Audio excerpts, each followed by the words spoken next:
Hi, good afternoon, everyone. Thank you for being so patient with us. So we'll be starting the session now. So first of all, good afternoon, everyone, and thank you for joining with us for the second day of our EPR session. So those who missed yesterday's session, I would like to just brief you about the whole agenda behind the session. So multi-sector coordination handbooks have been developed, drafted by Spear India in collaboration with NIDM and its partners, that is the member organizations, under the network approach to emergency preparedness for response after numerous consultative meetings and workshops with sector experts from local and national organizations to strengthen the sector coordination for EPR, that is emergency preparedness and response, in 6 major sectors, that is education, health, food and nutrition, wash, shelter and protection. So after the official launch of these handbooks on the 13th October 2021, that is the International Day for Disaster Risk Reduction, NIDM and Spear India are finally organizing the pilot testing of these sector-specific sessions in 6 states to gauge an understanding of the response from government and CSOs, and for charting out a joint plan for implementation and integration of the handbook in EPR actions.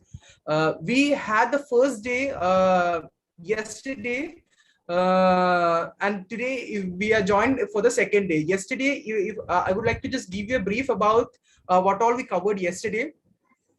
So yesterday we were joined by an eminent set of panel, starting from Professor Anil Kumar Gupta, who gave us an introduction to the EPR handbook and the process behind institutionalizing EPR at the state level. Also, we were joined by Dr. Hena Ejasi, who's a senior program manager from Spear India. She gave us the structure behind the multi-sector health handbook and the rationale behind developing it. Then we also had Dr. Praveen Khobragade, the health specialist from UNICEF, who shared with us the guiding principles and minimum standards for working in the health sector during emergency response. Then also we had Dr. Ravikant Singh, the founder of Doctors for You, who shared with us assessing and monitoring techniques, tools, and the need for it in the health sector during any calamity situations in India. Finally, last but not the least, we had Dr. Ajil Abdullah, who is the ED of Angels International Foundation and who is also the IAG district convener from Kerala. So he spoke with us about the coordination mechanism and best practices in emergency health preparedness and response in Kerala.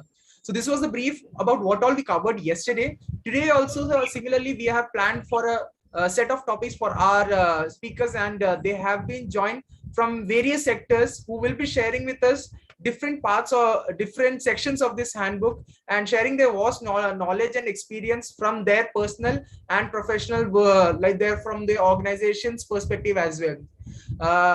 I would like to give you a brief about the speakers, the resource persons we have today with us. We have Dr. Rajat Jain, who is the president of Doctors for You. We welcome you, sir.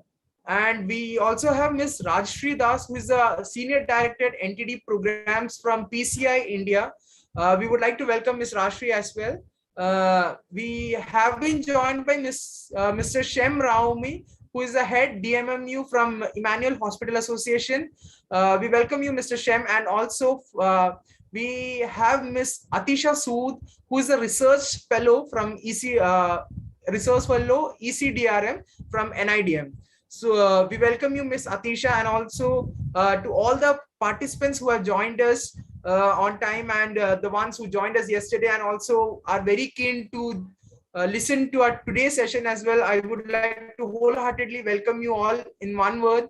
And without wasting much time, I would like to move on to the main theme, that is the main agenda, that is the pilot testing of this handbook, starting from Dr. Rajat Jain. Dr. Rajat will be sharing with us the sector strategy and the agenda behind the pilot testing of these handbooks. So, Dr. Rajat, over to you. Yes, thank you. Thank you, everyone. I hope I am audible. Yes, sir, loud and clear. Just give me a sec. Let me just get the just give me a sec.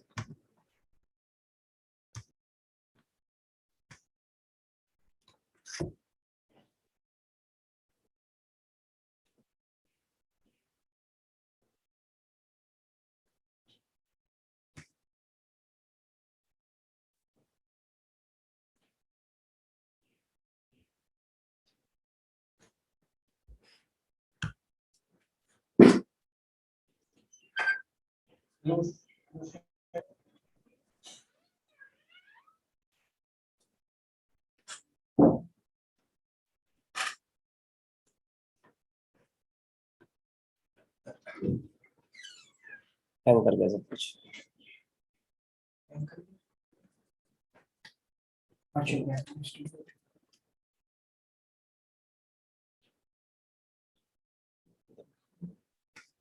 कुछ भी नहीं यार, इतना location होती है ना कभी कभार, मैं बता रहा हूँ। I don't have a watch. क्या सुबह से ये भी क्रैश हो रहा है ना, मैंने इसलिए इसमें करवाया था। पहली बारी में ठीक करके नहीं रख सकते ना कि तुम लोग चीजें।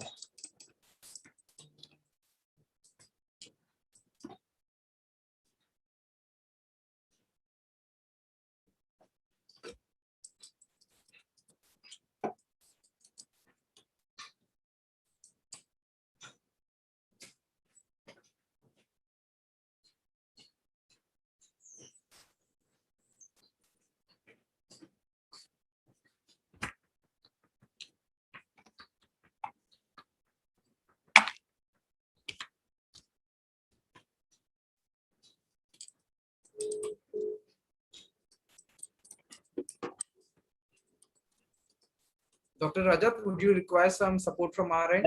I think there is some issue. I think you can continue with the next talk. I'll join in a minute. I think there is some issue with the system. It will take another 2-3 minutes. So let's not waste the time. No worries, sir. No worries. Yes, right. So meanwhile, Dr. Rajat picks up the session. So we can move on to our next resource person, who is Ms. Rajshri Das. So Ms. Rajshri will be speaking with us on the resource mobilization part for any emergency response. Ms. Rajshri, over to you. Thank you so much. Let me pull up my presentation. But before that, good afternoon, everybody. And thank you so much for joining in the second day. And it's a great, great pleasure to talk to you all and also share about this specific chapter on resource mobilization and also share the experiences from the emergency response program. Just give me one sec. Is my presentation visible? Yes, ma'am. Okay.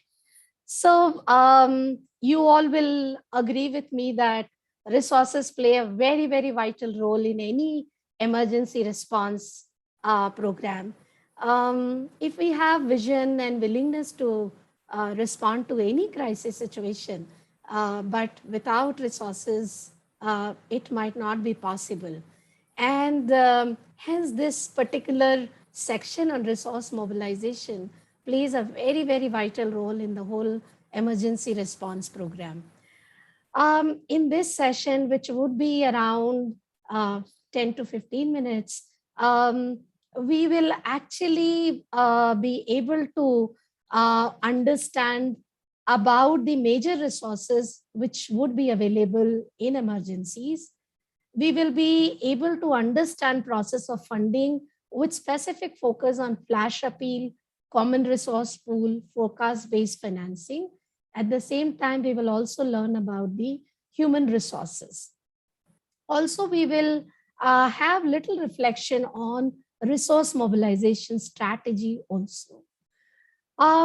So if we look at the emergency response, the major resources, there are, like, we can categorize the resources into 4 major categories. The first is the financial resources, which no doubt that it is the vital one. But then at the same time, for any emergency response, human resources also play equally important role. Also the material resources, and the fourth and the very important part is about the knowledge and information resources. So in this particular session, we would be actually talking more on financial resources and human resources. But then I'm sure with all the participants' experience and expertise. You all have broad understanding on the material and the knowledge and information resources. So these resources basically helps in minimizing the avoidable mortality and morbidity. And hence it is important for any emergency response program or any crisis response situation. These resources needs to be put together very, very fast just to minimize and also to minimize the loss and suffering. Let us take one by one on the financial resources. The first part which I would like to share with you all is on flash appeal. So what is the standard protocol?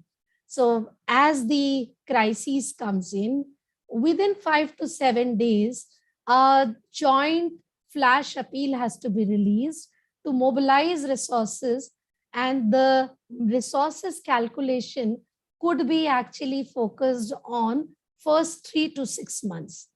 And after a month, when the initial response is over, after a month, it is a good practice to reconvene, revise the flash appeal, update on early recovery projects, and also appeal for funding to the grassroots level organizations.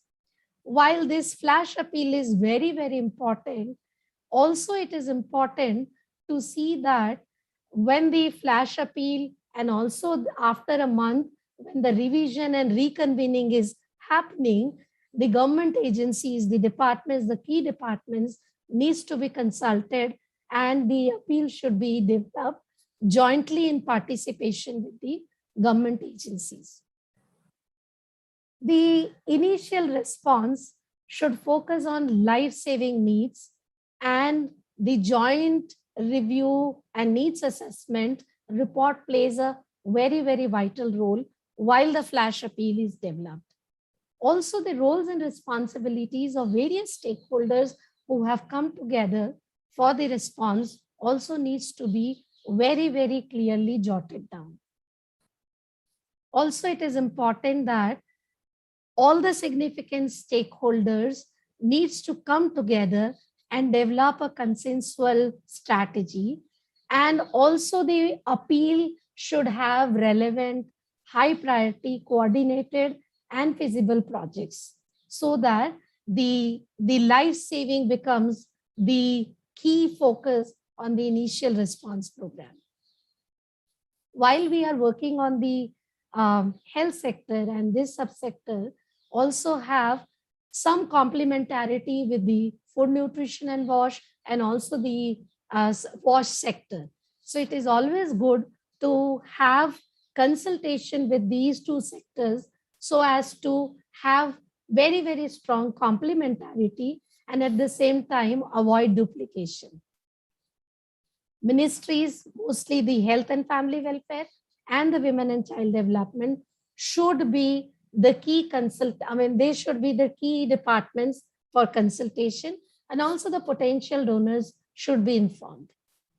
This draft should be submitted to Sphere India Secretariat within 5 days of the decision to launch the flash appeal. So this is about the brief on the flash appeal. For more details, you could refer to the guideline or the book which might be with you. Let's get into the second component, which is common resource pool. The common resource pool is a standby fund which has to be established or facilitated by Sphere India Secretariat to enable the response to help jumpstart the critical operations or support the underfunded emergencies. But we need to keep in mind that it is not a substitute of flash appeals, but it is a complement to the flash appeals. Also, if any member organization within the sector wants to seek access to the fund, a proposal for the project funding has to be submitted to the sector committee and also to the Sphere India Executive Committee. What are those key points which we'll have to keep in mind? So while releasing the flash appeal, The appeal also contribute, there should be appeal to contribute for CRP. Also, it is essential to identify high priority projects. At the same time, it is important to develop a guiding note for the Executive Committee of Sphere India, so that the organizations who applies for the proposal based on the guiding note and also based on the proposal, the selection could be made and the resources can be delivered. Also, it is important to provide clarity on the process of fund transfer under the CRP. Since we are talking about the financial resources, financial aspects, it is important to have a financial tracking system. And hence, the Sphere India Secretariat need to develop a financial tracking system with a dashboard to track the needs, contribution, what is spent, what is required, what are those health components which will be component of flash appeals and also the CRP. Also, as a part of tracking mechanism, it is a good practice to have quarterly reports and also analyzing the analysis of the resources which has been used and also what is the additional funding which is required for fulfilling the priority of the projects. The third component on the financial resources is forecast-based financing. So based on the in-depth forecast information and also based on the risk analysis, there is a humanitarian funding which enables access to this funding for early action. And the goal for forecast-based financing is anticipate disaster, prevent their impact, and also reduce human sufferings and losses. The key elements includes the financial resources agreed in advance, specific forecast thresholds, and also the roles and responsibilities which are part of early action plan.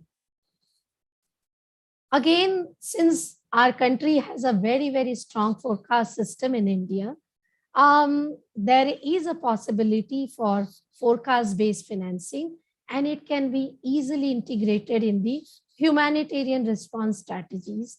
With this integration, the whole component will actually lead towards ensuring preparedness, efficient response, and also reduce losses and damage in any emergency situation. So this is a nutshell about the financial resources. Let's talk about the human resources. In the human resources, I feel rapid word is the most important and most significant word. And the second word which I feel is mobilize human resources. So in the whole human resource mobilization, the faster we do, the faster action it is taken. It helps actually for immediate relief and rescue operations. So based on the protocols by the National Disaster Management Act and Plan, the disaster response force are available at the national and state level. We really need to see that during the golden period, how we can develop cadre of first responders and also emergency volunteers. The key organizations who could be consultant are Indian Red Force and IFRC, international national organizations, and also the UN agencies who are part of the emergency response in that particular locality. I would say that mobilization of local volunteers through local NGOs are also very, very important. And the most important part or the most important component is how do we train them quickly, swiftly on emergency response. And also to avoid duplication, the standard operating protocols of the various category of workforces also needs to be referred very, very significantly.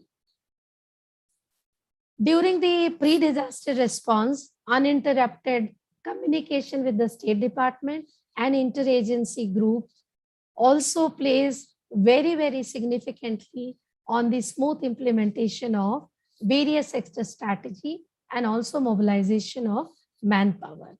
So if we summarize together, it is disaster preparedness plan and district and village level disaster management plans, if they are there, and if the human resources are already identified, and we should not forget about these human resources which are already available, connecting the last mile, like Ashas, Anganwadi workers, volunteers, youth, small and marginal farmers.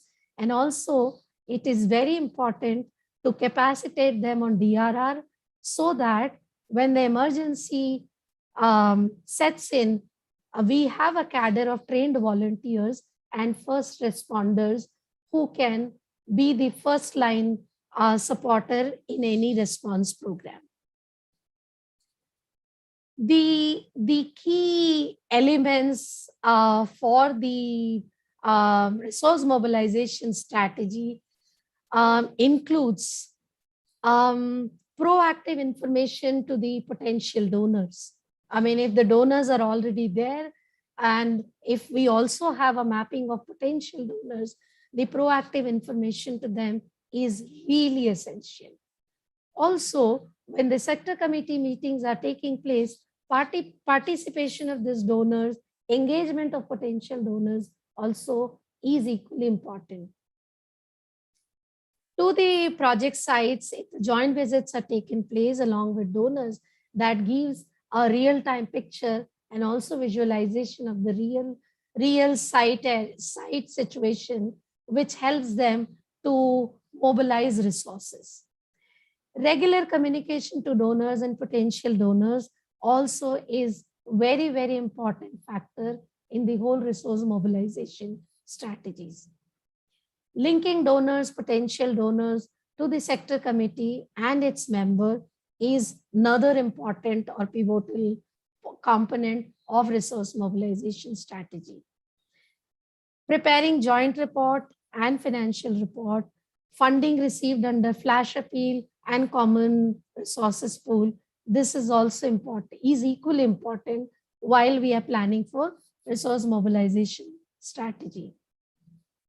Since in the country CSR is playing a very, very vital role, it is also important that we have a very, very specific CSR engagement plan so that they can also contribute to the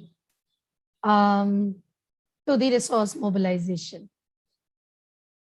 Somehow, okay. And then the whole resource mobilization strategy has to be facilitated by the sector lead, but in consultation with the sector committee members.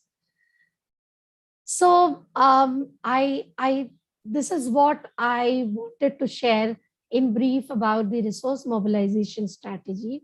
And in resource mobilization, we looked at financial resources, human resources, and the resource mobilization strategy in a brief way. So if you have any questions, I'll take a pause here.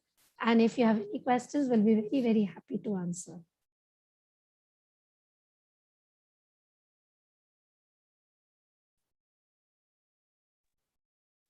Thank you, Ms. Rashri, for your wonderful presentation and for taking us through the various kind of resources which are very much important during any response and rescue operations, like is the financial and HR, which you mainly focused on. And apart from that, material and the knowledge and info definitely play a vital role in this. And thank you for also sharing with us how the resource mobilization can be done and the strategies behind it. Thank you for. So moving on, we can have now Dr. Rajat Jain. So sir, I hope the system is fine. Yeah. That's absolutely fine. Would you please give me permission to share my screen?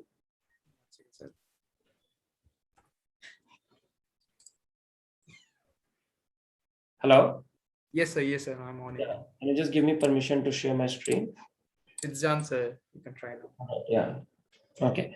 So first of all, thank you very much, Sphere India and IDM and the other stakeholder for giving me the opportunity to speak here, and more importantly, for making us a part of this coordination meetings, as well as the book format that has been brought forward by the Sphere. I think it's a very, very good initiative, and I don't think that this is the practical example that we have seen, that how important is coordination. As I mean, because this was a disaster that happened with me, that just before I was about to start the presentation, and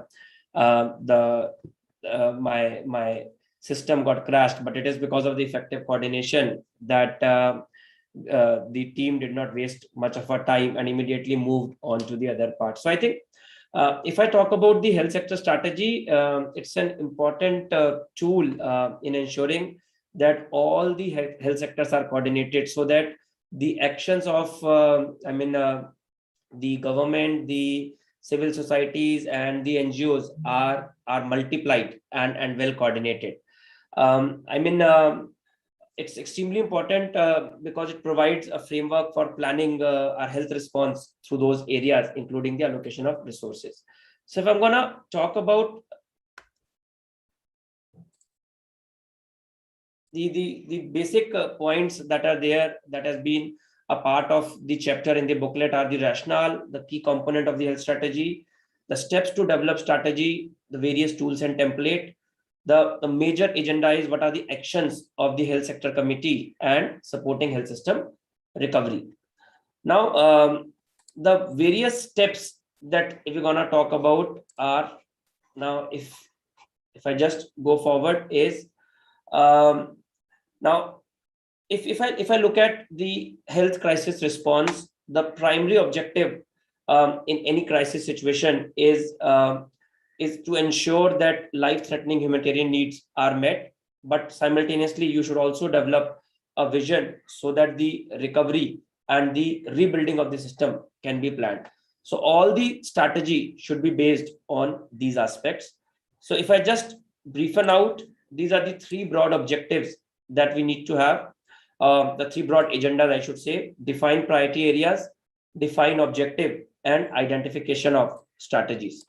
Now, in the priority areas, we have to define the priority health problems and risk, as I already mentioned, about the primary, or the initially, whenever there is a disaster that is there, is to ensure that the life-threatening needs are met, but simultaneously the objective should be planned to promote recovery and rebuilding of the system. Now, as soon as the primary objective or the life-threatening needs are met, the focus should gradually shift on rebuilding the national system and capacity, basically to ensure that again that the humanitarian needs are met. So, if I talk about the objectives that needs to be defined should be taken into consideration the local aspect, the context, the capacity, and the resources that you have. It is not that you have created an ideal system and on the basis of that the objectives have been defined. It specifically have to be defined on the basis of the capacity and the resources that are available. You should also take into consideration the seasonal variations and the expected evaluation of the overall situation, how it is evolving over a period of time. And obviously, enough emphasis should be given on protection or human rights issues or any constraints of people or services. The important strategies that has to be addressed should be appropriate and address priority problems and risk effectively. As I have already mentioned, it should be feasible in the local context, and the aim is to build back better. And as we always say, that with a principle that do no harm. I mean, if you're not doing very good, you have to make sure that you're not doing any harm. There's a template. This broad template, can be used for the problem risk issue, identifying the key points from the situation analysis, specific objectives, response, what are the important advantages that happens, as the example that we have set up over here for the surveillance in the epidemic of the encephalitic syndrome that happened in 2006 and 7. So the advantage was the surveillance was improved and there is a quick response action since the strategy is in plane. But obviously there is a limitation that a robust mechanism is needed. Now this is the most important aspect that I think is coming out from the booklet. Now, what are the important actions of the health sector committee? So it is to be noted that if an already health contingency plan exists, review their objectives and the strategy and adjust that plan according to the crisis situation. It is extremely important to note that always try to identify that plan on that local need is already there at place or not. Usually, the way that we are growing at a lot of places, we have those plans at place, but then that should be streamlined as per the current crisis situation. Yes, if no contingency plan exists, then we have to develop the objectives and the strategies. The second important point is prepare a concise statement of the goal and priorities. The problem to be addressed, let's say for the 1 month, and then the specific objective and strategies have to be defined. Now, once the assessment findings are available, revisit the objective and strategies and modify it for a longer goal, let's say for a 6 to 12 months. At regular interval, after any significant changes in the situation, review the strategy and make adjustment, ensuring that it is adapted as the context evolves. It is important to make the committees for women leadership along with the community leadership for working together.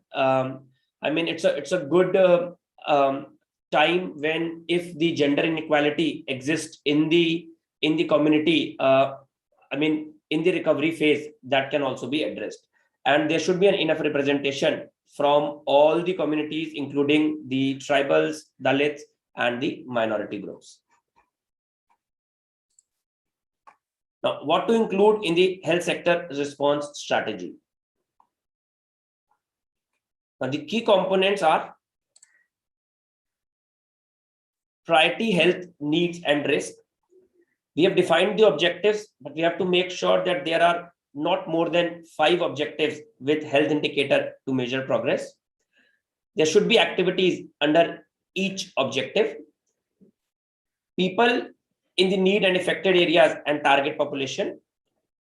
There should be a sector committee strategic response plan, monitoring plan for the achievement of the objectives, and implication if the health strategy is not implemented. Like this is the 6 core health system building block for the WHO for the recovery. Now, leadership and governance, which is extremely important for capacity building, formulation of policies and strategies, developing coordination platforms, and supporting decentralization. Identification of the human resources for early establishment of HR database, planning of the development, salary issues, and training. Now, financial planning, the realistic assessment of cost of recovery activities, involvement of the government, what is the budget available to the government, what is the budget available from the non-government partners, global funds, etc. Availability of medicine and technology. We have to make sure that there is ample supply of the essential drugs needed for that particular response. Information, development or re-establish the HIMS along with the epidemiological surveillance, and service delivery to strengthen the primary healthcare services planning and restoration of the service delivery. Broadly, if these strategies exist, and as in the initial coordination meeting we also discussed, and at the launch time also, if these booklets are available and this coordinations have been done early, the kind of response that is being done is much quicker. And as we have seen specifically in the COVID time, the more organized you are, you will be able to multiply your response in no time at a much faster pace. And it's not specifically in the disaster time. when you know your individual role and responsibility, you know the challenges in a particular community that you can face, you know your resources that are available. I mean, the damage can be minimized to a large extent. So that's all regarding this small topic that I had. And if there are questions, I would be happy to answer them. Otherwise, that's all from my side. Thank you. Thank you, Dr. Rajat. And for the questions and answers, would request the participants to either note it down in the chat box, or else you can keep it with you and we can have the question and answer by the end of the session, after all the all the topics for the day have been covered. So if I could just want to brief what we heard from Dr. Rajat. Dr. Rajat shared with us the health sector strategies and the steps to develop the sector strategies, the main actors behind the sector committee, and also finally the 6 core health system building blocks by WHO for the recovery process. Thank you, Dr. Rajat. Moving on, we can have Mr. Shem Raumi, who is the head of DMMU Emmanuel Hospital Association. Mr. Shem will be speaking with us on the stakeholder analysis and coordination mechanism for the health sector emergency preparedness and response. Mr. Shem. Thank you, Mr. Sijo, Spare India. Good afternoon, everyone. On behalf of the Spare India members and also Emmanuel Hospital Association, I'd like to express solidarity with the flood-affected people in Kerala right now, and also want to thank NDIM and Spare India and IAG Kerala for taking the initiative of the pilot testing of this multi-sector coordination handbook on emergency preparedness and response. So we're so glad to be part of this. Friends, you know, disaster management is a complex issue. So therefore, it requires a teamwork.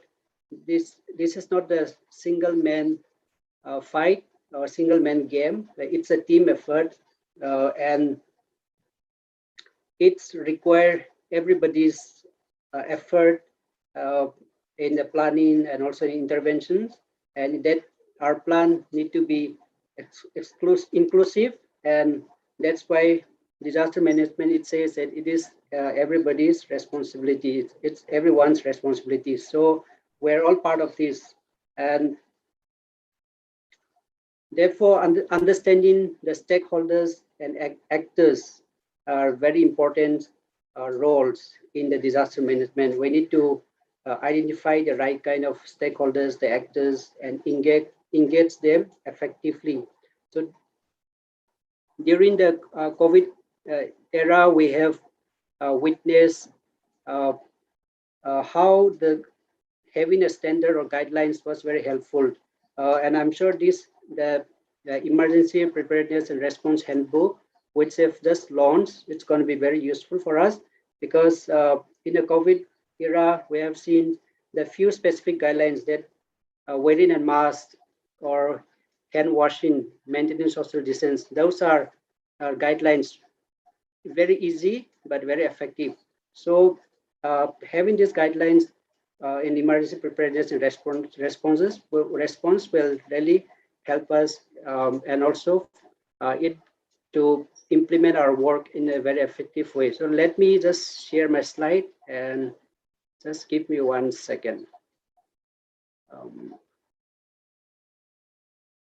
You're able to see my slide? Yes, sir. Okay. Yes. So I'll be taking about 20 minutes, and we will look into the sectors, major actors, the stakeholders, and coordinations briefly on the health sector. So these are the key objective. Briefly, as I talk, you'll be able to understand why it is important to understand the stakeholders, and we need to identify the right kind of stakeholders and engage them in different level. So first of all, you try to define stakeholder, like who is a stakeholder, who is your stakeholder. You need to answer that to yourself, and you need to define your stakeholders. You need to ask yourself, who is my stakeholders? That's the important question for you. Anyway, the definition says stakeholder is any individuals or organizations who is mutually benefited in your work. Either it is your organization's implementing some relief work, or so you and your partner or the vendors, the supplier, or any individuals or organization who is been benefited and who is been benefited because of the service, or you benefited because of their service. So it's kind of mutual benefit that we receive each other.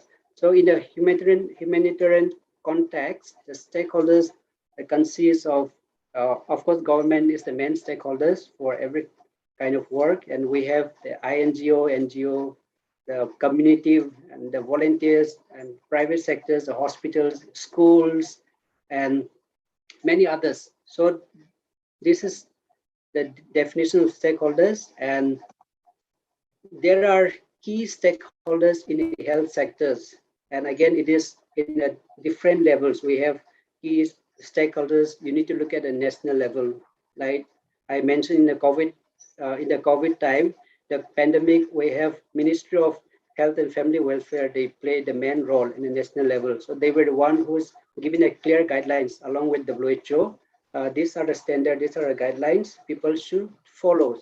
So in the national level, they play. In the state level, likewise, the state, the ministry, the department, they play the same role. And again, in a local level, government, local level, the district magistrate or the panchayat raj, or even in the village level, the village, they have their own guidelines, their own authority to play. So you look at your stakeholders in a level, national level, state level, district level, and the local level. That will here you can see a lot of agencies, the name of department and community are mentioned. I'd like to highlight a few important things here. You can go through the whole list of this. So for example, why hospital or healthcare institute is important during emergency response. It is because when we any disaster, hospital is one of the institutions which is directly or indirectly involved in all kind of disaster, because there will be people who are injured, people who are dead, or who need treatment. So sooner or later, hospital will play a role. So if you are working in an emergency response or emergency preparedness area, you need to identify your point of reference in case of disaster, which are the healthcare institute, the hospitals or the clinic, which you can refer to in case of if any disaster victim need to be taken to hospital. So those are some of the things you need to look at. And again, educational institutions, you must be wondering what we're going to do with the educational institutions. They are needed for temporary shelter, for example, during relief. Suddenly there's a flood or an earthquake. You need to shift people to a safe shelter. So you can use school and colleges and other institutions as a temporary shelter. And also you can use them for a medical camp and for other relief purpose. And club and the FBO, the faith-based organizations, they are very useful because they are a resourceful organizations. They are resourceful CS local-based organizations because they can provide you manpower, so in the form of volunteers. Suppose if you need people for relief, you need a volunteer, people who to distribute materials. You need people to do the rescue work or kind of. So you need to identify your stakeholders like the FBOs and the clubs and other local level organizations. And I also mentioned here that taxi drivers, driver union and taxi, they are very important. See, one of the highest risk we as a humanitarian face during the emergency response is the traffic accidents. So they have conducted a survey, and the highest risk any humanitarian worker face, most of the time they lost their life or they're injured because of road traffic accident. So we need to, during emergency response, we need a lot of logistic support. We need to hire truck or we need to hire driver. So you need to identify the right kind of logistic arrangement, the right kind of drivers, the driver union. Otherwise, sometimes people don't have their license. They just know how to drive and they drove, and then they can cause you a damage, even your relief materials or even your own life. So that's why identifying the right stakeholders is very important. And just one more example, community are the most important stakeholder for you. In fact, the local community, because local community are always the first responder, as Dr. Rajat and Madam Jayashree also mentioned about the first responders. The community will always responders. So they are always your first, actually the first responder. So they need to be, and so I mentioned about different levels that you need to work at: the national level, state level, district level, and local level to identify your stakeholders. Okay, let me share this screen. Okay, yeah. So the actors, the stakeholders, and their roles. So we need to identify, okay, who are the stakeholders that you can engage them during disaster preparedness. That is, before the disaster hit, before the event. Like there are a lot of government, the NGO, CSO, FBO, again, the corporate. Now, corporate are one of the main financial resource actors in disasters response. So you can engage them, local volunteers, the community hospitals. So again, see, there are a lot of actors. So one thing we need to remember is all the stakeholders, actors, they cannot play the role that you required. So you need to look at who can be best suited to your organization's vision and missions, the value you stand for, and the kind of work you are implementing. And according to, you need to identify what kind of stakeholders will suit to your policy, to your plan. That's very important. So in the preparedness, you need to identify these are the, okay, 1 to 3 organizations I need to work with. And the expected roles is like, you need to train your staff, you need to train the local people. As I mentioned, local community are always the first responder. So you need to build their capacity. And also, if you need to purchase equipment, you need to engage with the local vendors. And a lot of activities, for example, the first responders, you need to train them so that they know how to do a relief management, because relief management is also skills, and there are a lot of things you need to remember. We have minimum standards which we need to be considered. You need to fill the assessment form. You need to write a proposal. So all this can be given training to your staff and local community before the disaster strike, and they can be trained in providing medical first aid, search and rescue, and in triaging. For example, in the relief response, suppose you went for a relief response and suddenly there's a mass casualty. So if you know the simple technique of triage, 1 to 3 steps, suppose that if you know how to assess their respiratory system, their perfusion, the capillary refills, and also the mental status, all these 3 simple steps can help you to sort out who need medical help immediately, so that you will not waste time by helping somebody who doesn't need medical help, but you'll be able to identify the person need immediate medical help, somebody who can be delayed, and somebody who can be treated on the spot. So those training will help you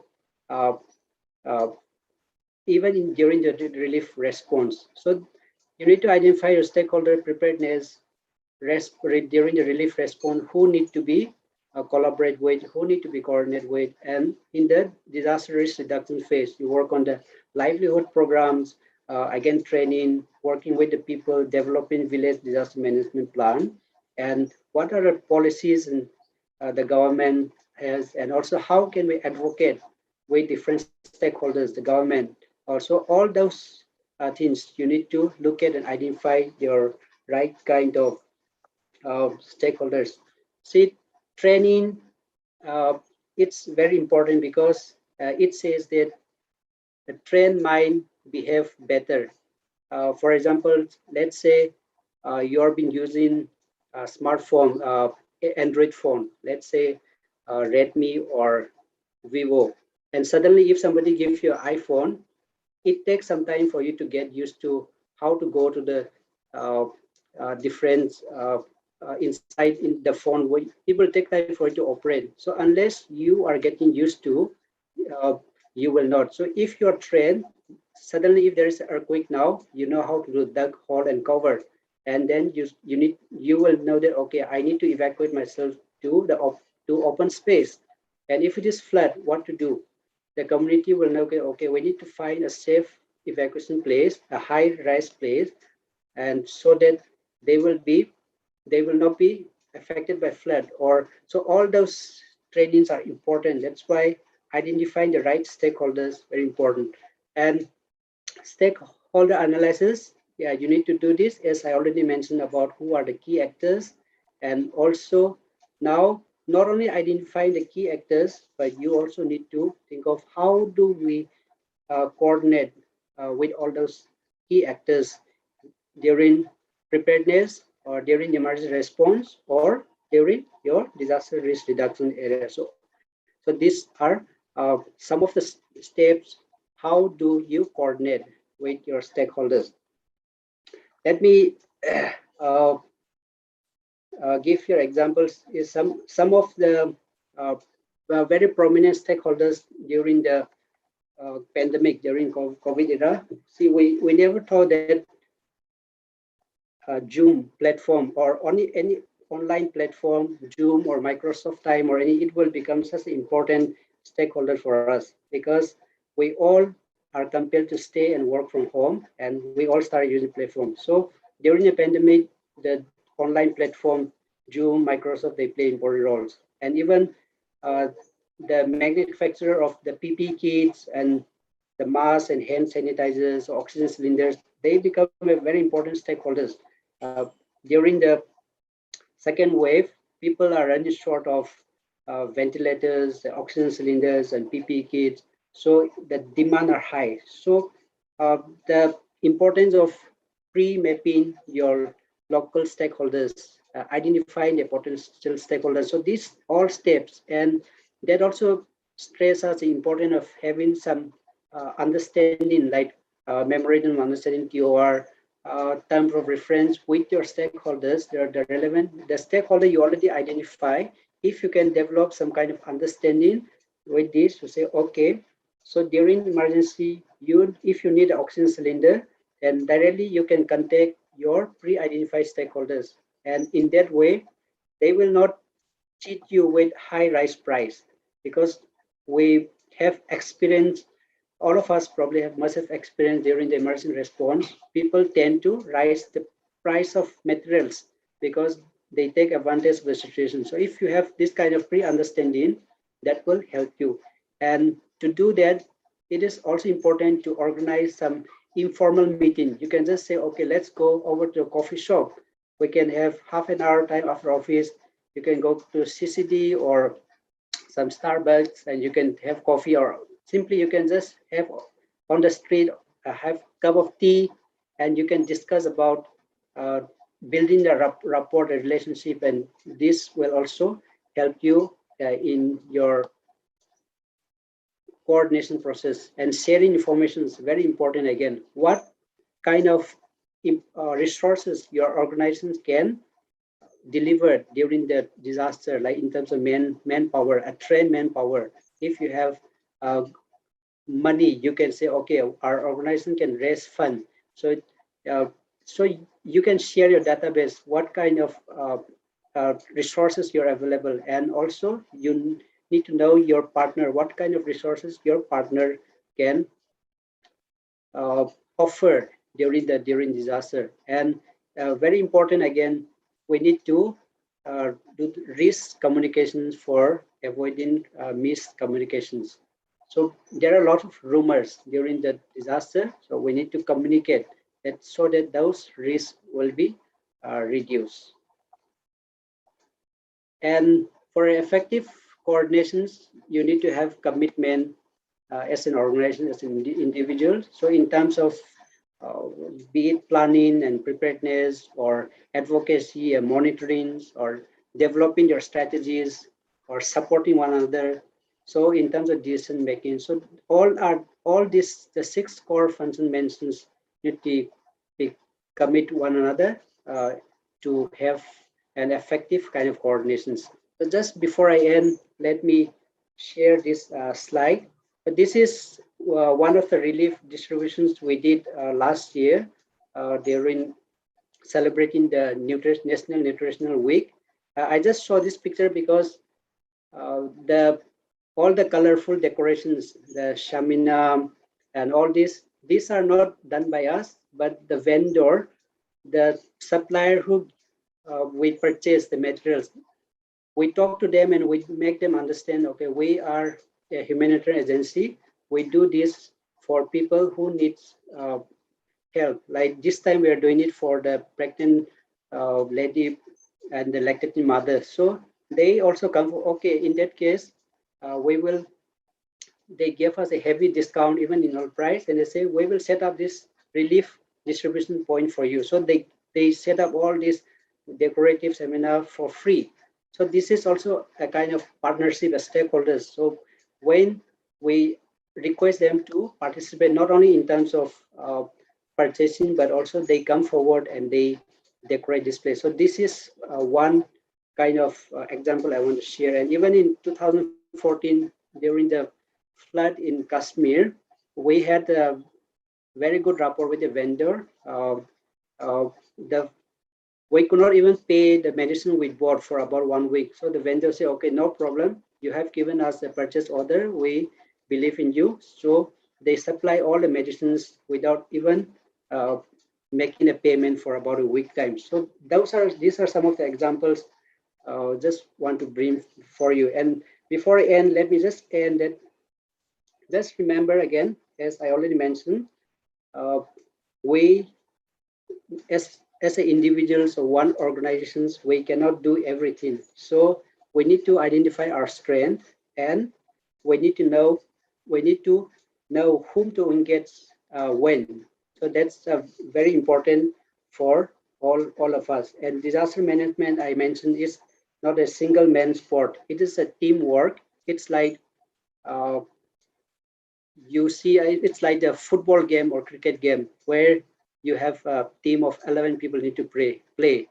And it's also like a wedding ceremony. So wedding doesn't just happen in 1 or 2 days.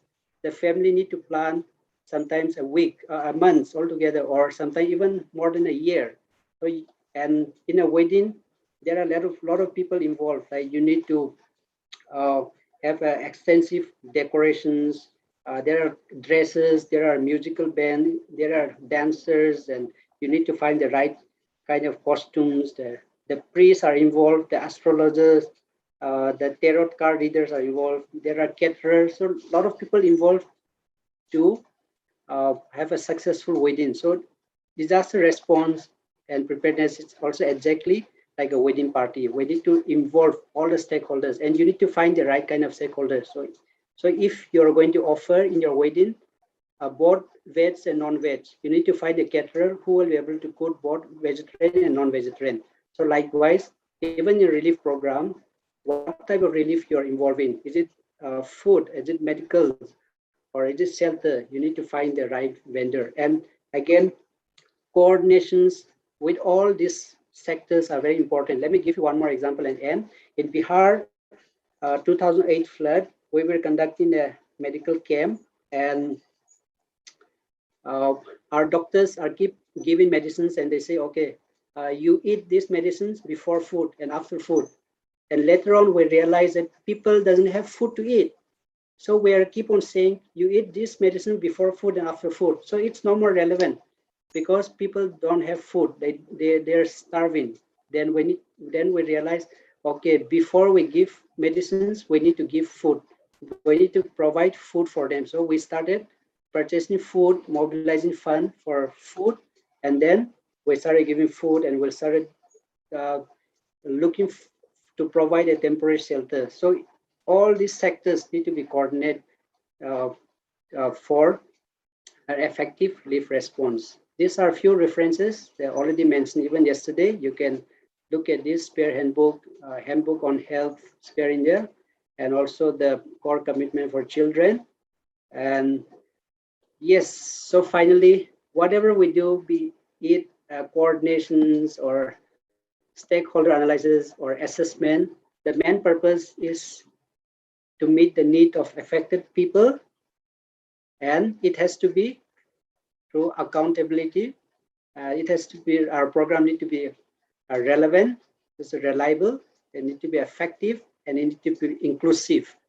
And we need to respect the humanitarian principles, also referring to what the National Disaster Management Plan and Disaster Management Act has says.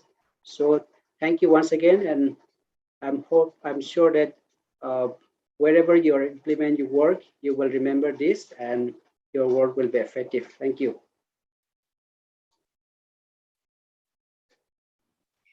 Thank you so much, Mr. Shem. This is Valerie. Actually, Siljo is facing some network issues, so I am just covering up for him as a backup for this program. So once again, thank you, Mr. Shem, for covering that very, very important topic on stakeholder analysis and coordination, which actually is, the main backbone of the entire response system that we do in any sector. With that, we will now move towards our last session, which will be delivered by Ms. Atisha Sood from NIDM. She is a research fellow at NIDM, and she will be speaking with us today on hospital disaster management plan. So Ms. Atisha, I hand over to you now for the session. Thank you. Thank you so much. I'll share my screen. Please confirm once my screen is visible to you. Yes, your screen is visible to us. Thank you. Okay. So good evening, everyone. As mine is the last session for the day, and you've already gathered from the speakers who've spoken before me today and even yesterday, how important the health sector is, and health sector in our country majorly relies on the hospitals, the hospital infrastructure that it runs on. So I'm going to be talking about the hospital disaster management plan. So hospitals and disasters, these have a very uncanny, disasters have an uncanny ability to affect the vulnerabilities of a system. They affect the vulnerabilities wherever they are. And in the recent disasters of Uttarakhand floods of 2013, Hurricane Amphan of 2020, and Kerala floods of 2018, they've shown that disasters affect not only the populations, but also the health facilities that provide backup to these populations that are affected by disasters. Now, how the vulnerability of hospital is increased, it's based on these 5 main points, which is a faulty infrastructure, maybe a lack of compliance of the building codes, or any absence of a fault or presence of a faulty infrastructure, absence of the disaster management plan of the particular hospital. It can increase the vulnerability of the hospital. If there's a lack of response planning in case of an emergency which exists at the hospital, it can contribute to increase vulnerability of a hospital. If there is communication gap vertically or horizontally in the hospital system, it can add to the vulnerability. And also, if there's a lack of networking among nearing hospitals, it can contribute to added vulnerability of the hospitals. Now, in order to understand the hospital disaster management plan, we first have to understand how disasters impact the health system. They can impact the system in 3 ways. They can either impact in the aspect of health, in a form of social impact, or an economic impact. Now, social and the economic impact can happen in such a way that there may be loss of confidence or morale in the affected community, which can affect the long-term recovery and sense of well-being of the whole community, because there's a feeling of blue in the whole community that has been hit by a disaster. uh, the cost of building a new hospital construction and rebuilding the hospital that has been hit by a disaster, it can be impacted by disasters. Then there's loss of expensive equipments that hospitals need to function. There are many such equipments which are needed in a hospital facility for various matters. There's an added cost of setting up of temporary hospitals for the time being, that the main hospital or the main hospital infrastructure is not functioning. And besides, it has been seen and it has been noted by various researches, various experiences throughout the country and around and even globally, that the cost of mitigation and preparation for a disasters are far less than those of rebuilding and starting from scratch for a after a particular disaster has happened. Now, the health impact of disasters. Health impact can happen in three ways. It can either cause lapse in medical care for disaster victims that need immediate care in form of first aid or such sort. And there's also a lapse in preventive medicine that is going on. For example, the vaccination drives, immunization drives, and all those things. There can be lapse in that sense of preventive medicine. And also there's a lapse in public health response. So these are three ways the health is impacted by disasters. Now, how is hospital disaster preparedness important? This can be noted from excerpts from the National Disaster Management Guidelines on Medical Preparedness and Mass Casualty Management, which say that hospitals are an important unit for management of mass casualties. Hospital preparedness in the pre-disaster phase enhances the effectiveness of their coordinated response during the disaster situation. Therefore, preparedness calls for a hospital disaster management planning at the hospital level, its development, its upgradation with time, and planning at the district and state level as well, and overall a regional plan for effective management of disasters that's needed for effective hospital disaster preparedness as a whole. Now, what is a hospital disaster management plan? A hospital disaster management plan is a written document, and the copies of such a document should be made available to all the staffs of the hospital at multiple levels. And it has a comprehensive actionable plan for disaster preparedness, response, and recovery corresponding to three phases of disasters, which are the pre-disaster phase, the disaster phase, and the post-disaster phase, respectively. Talking about a little background of the hospital disaster management plan, the purpose of having such a plan is to respond effectively to the events that pose an immediate threat to the health and safety of the people associated with a particular hospital facility, which includes the patients, the staffs, and the visitors, maybe in the outpatient department or other visitors of a hospital in general. The plan should consist a number of procedures which are designed to respond to situations that are most likely to disrupt the normal operations of the hospital and help the hospital return to its normal status as soon as possible in case a disaster has affected that particular hospital. The plan is meant to be an all-hazard, a multi-hazard plan, and has to be designed for each emergency which is identified for a particular area where the hospital, the particular facility is actually located, and that can affect the hospital. The hospital disaster preparedness plan has to be developed to assure the availability of resources for the continuation of patient care during an emergency. So all of this has to be preemptive. People, the administration level people from the hospital, and different planners, policy planners, researchers, doctors that would actually work at a emergency, they have to first of all sit down, plan for this particular disaster management plan, and they have to see and make sure that all of these resources which would be needed in case something happens, in case a disaster strikes, they have to make sure that all of these resources are identified, are listed down and made available and kept in inventory just in case they are needed in case of an emergency. The plan should also address the medical needs of the victims of the hospitals or the community-based incident, whatever the case may be. It may be any sort of a disaster.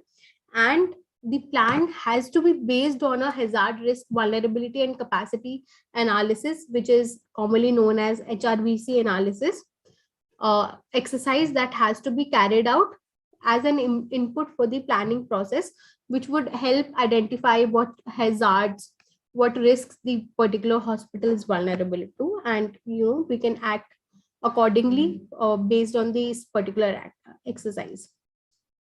Now, there are three important elements of a DM plan, disaster management plan, which a disaster management plan that is the hospital disaster management must have. It should have an emergency response plan, a management plan, and mitigation, preparedness, and recovery plan.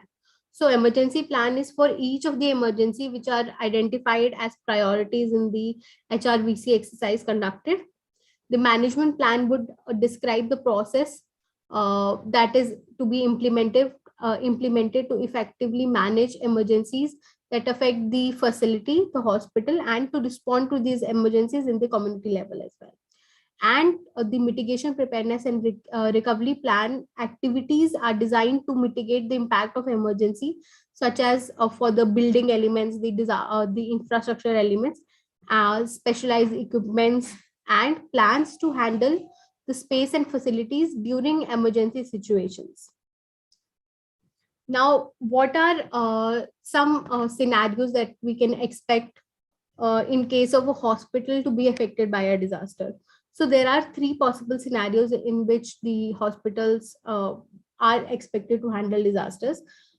In first case, the community may be affected by a disaster and the hospital may be unaffected. So for all of these scenarios, we need to have a disaster management plan, but the approach would be a different approach.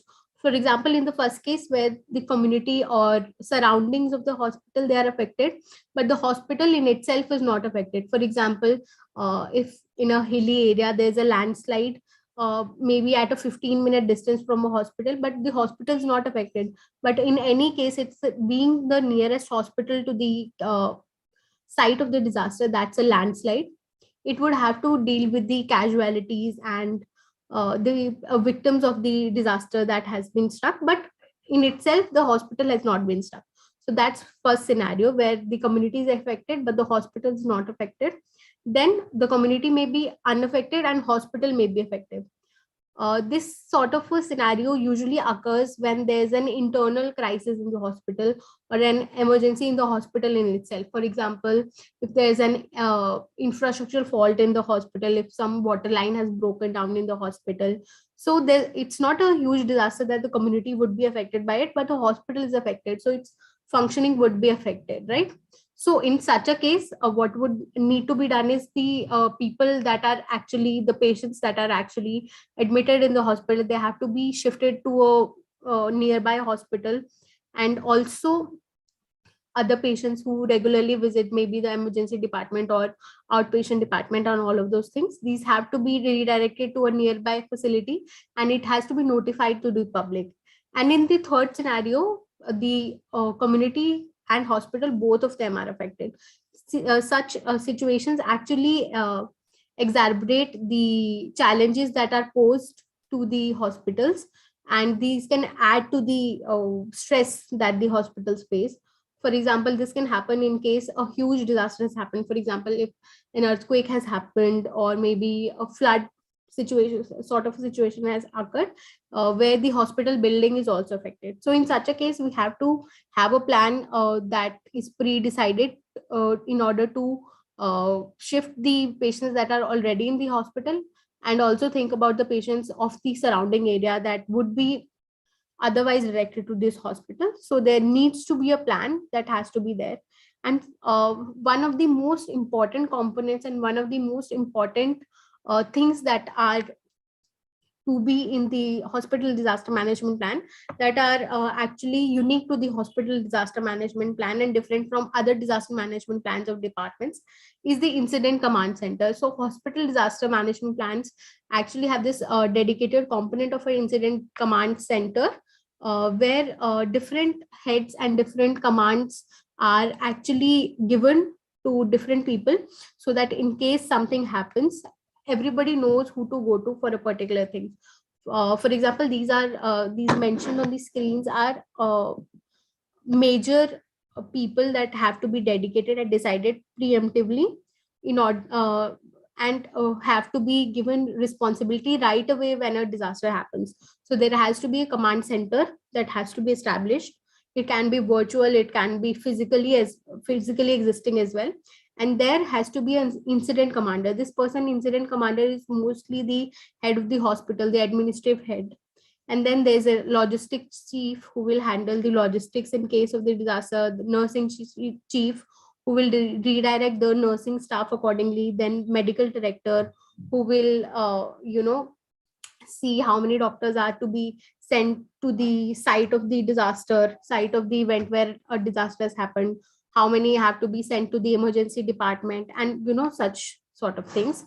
Then there has to be security head also. So knowing that all of these people are needed, it helps to see how things may play out in case of a disaster and how and what would be needed in case of a disaster. So first of all, it helps to know who to go to in case something is needed, and also who would be responsible in case something goes wrong.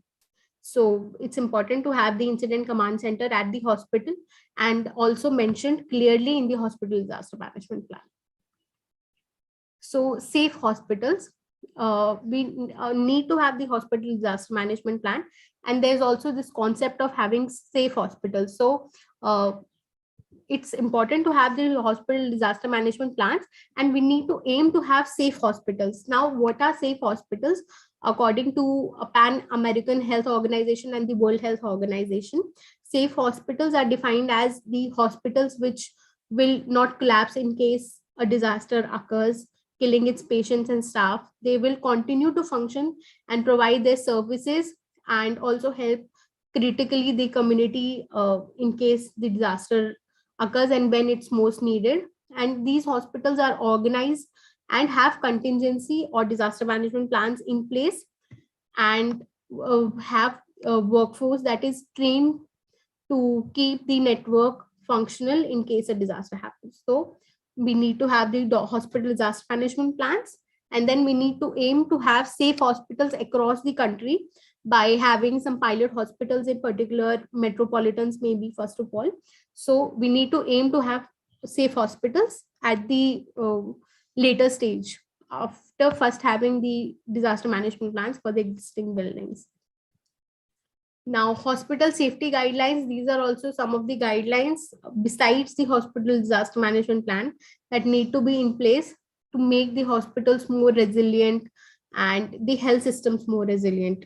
So key objectives of having such guidelines is to address the hospital safety through multi-hazard and interdisciplinary approach to ensure structural safety of the hospitals, to ensure that all professionals that are involved in the day-to-day operations of the hospitals are prepared to respond to disasters. And it is also to ensure that every hospital in the country has a fully functioning and regularly tested hospital disaster management plan. So at the base level, there's the hospital disaster management plan, then there's hospital safety guidelines, and an upper tier, there is safe hospital concept. So all of these needs to be executed at a phased manner, and the ultimate goal has to be to have safe hospitals across the country. Now, awareness also needs to be there for the hospital staff as well as for the community to have this hospital safety, and ultimately not just the hospital safety but health system safety in general. So we need to spread awareness to protect the critical health infrastructures, and we also have to sensitize the health workforce in the hospitals, because they would be central to identifying potential health risk from the natural hazards. So key stakeholders for us for educating and targeting, first of all, to have these safe hospitals and to develop the hospital disaster management plan are three-tiered. The primary target group is the people who are actually working at the hospital, including the hospital staff, admins, doctors, nurses, as well as the policy makers who will actually make the plan. Then secondarily, we have to target to students, architects, engineers, media people, and our financial institutes to redirect their resources to making these facilities disaster resilient. And ultimately, touchly, we have to focus on the community members who will actually be part of this system at the end and would be affected by disasters in general. So that is all. Thank you so much.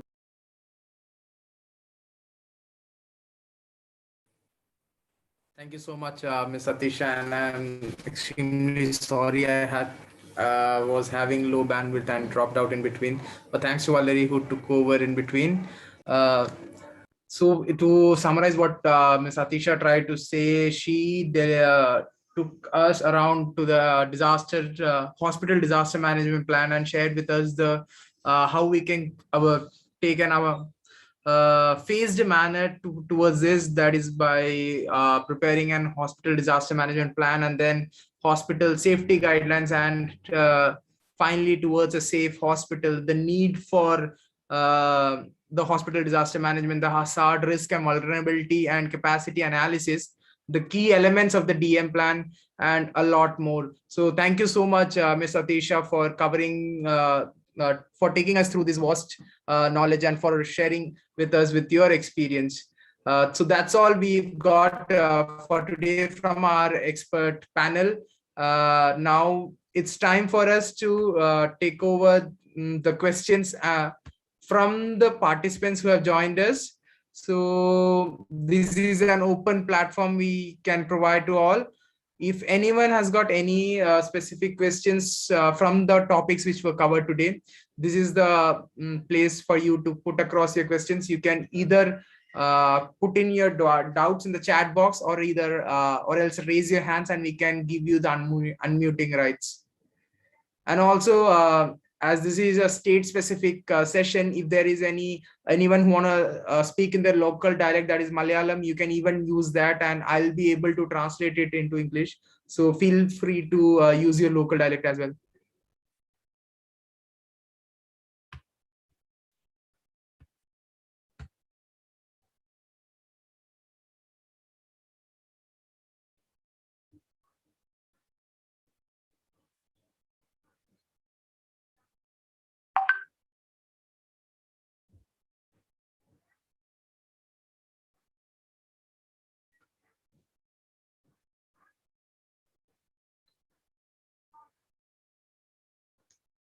I hope everything was clear for all and there are no specific questions to be addressed by the resource persons we've got today. So with this, I think we can move on to the concluding part of the session.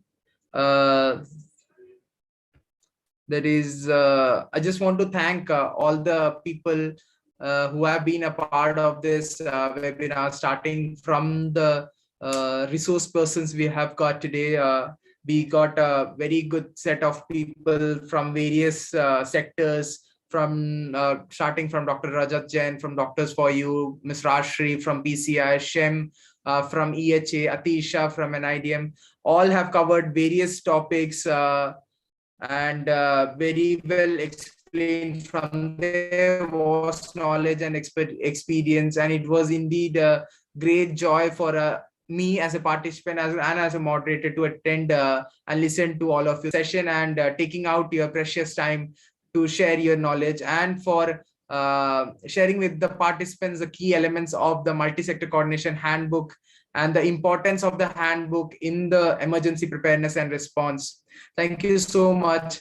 I want to especially thank NIDM for playing a vital role in the overall development of the module of the handbook and for organizing this specific session also. I want to thank the coordinator from NIDM Fatima Amin, who was there in the back end support. Also, Kerala State Disaster Management Authority played a key role, who has been always there with the Spear India for implementing all the projects in the state. Thank you so much, KSGMA, for sharing with us all your support and guidance. I also want to mention here about the Kerala IAG, which is a strong body working in the state. Even right now with the Kerala floods which is happening, Kerala IAG has been playing a vital role. And also for today's webinar, also they helped us in mobilizing the participants. Thank you so much to them as well. For the Spare India coordinators, employees, my colleagues who joined us and also who have been working behind it. Thank you so much to all the participants without whom this session wouldn't have been possible. You have been there with us yesterday and even today. Thank you so much. If you've got any more doubts, questions, queries, you can definitely share with us. Feel free to connect with us anytime, and you can share us with your questions. And one announcement which I want to make right now is that tomorrow we will be having another session which is on the ecosystem-based disaster risk reduction. So I would like to invite you all for that as well, which will be also specifically for the state of Kerala. And we have similar experts from various sectors, from various institutes, who will be sharing their experience with you. You can register, circulated through the messages and flyers. We're hoping to see you all tomorrow as well. Thank you so much. Have a great day. Stay safe.